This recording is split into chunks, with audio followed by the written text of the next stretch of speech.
Now here's this movie Frankenstein was actually meant to launch a series, film franchise. It was actually meant to take place in the same year. It was actually originally meant to take place in the same universe as Underworld, and originally during production, Kate Beckinsale, who plays Selene in Underworld, was actually supposed to make a cameo in this film as Selene. There would have hinted at set up a crossover between I Frankenstein and Underworld. However, due to I Frankenstein not doing too well at the box office, plans for not only to turn I Frankenstein franchise as well as a potential I Frankenstein Underworld crossover never happened. Now, about this movie's box office, this movie it cost $65 million to make, and it only called back $76 million worldwide. Well, you might think it's a very mild success. That's not enough. That's not really much compared to when you realize this movie cost $65 million. It made back $76 million, so worldwide. So it did not do very well at the box office. In fact, it pretty much humiliated. It actually did.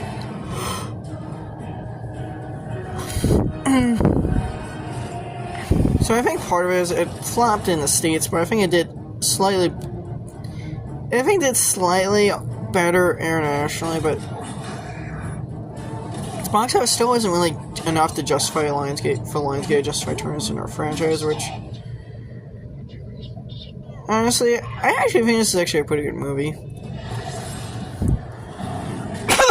It's actually a pretty decent little action fantasy flick, but honestly, it's basically Underworld, but with gargoyles and demons. To me, as this came out, this movie's actually made by some of the same people who worked on Underworld. You got Kevin Greviock, who wrote the original graphic novel, of course, plays the character, voices one of the gargoyles. He also played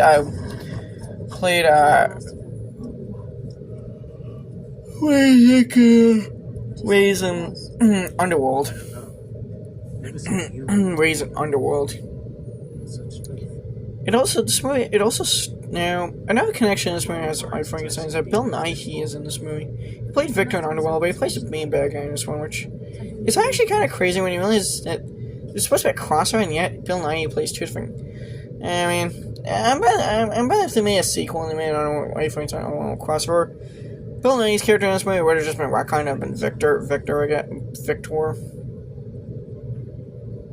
Now, this movie, I want to say it was also produced by Lynn Wiseman, who directed the first two Underworld movies. I believe was actually a executive producer on this, so I believe he was. So, and this is actually now.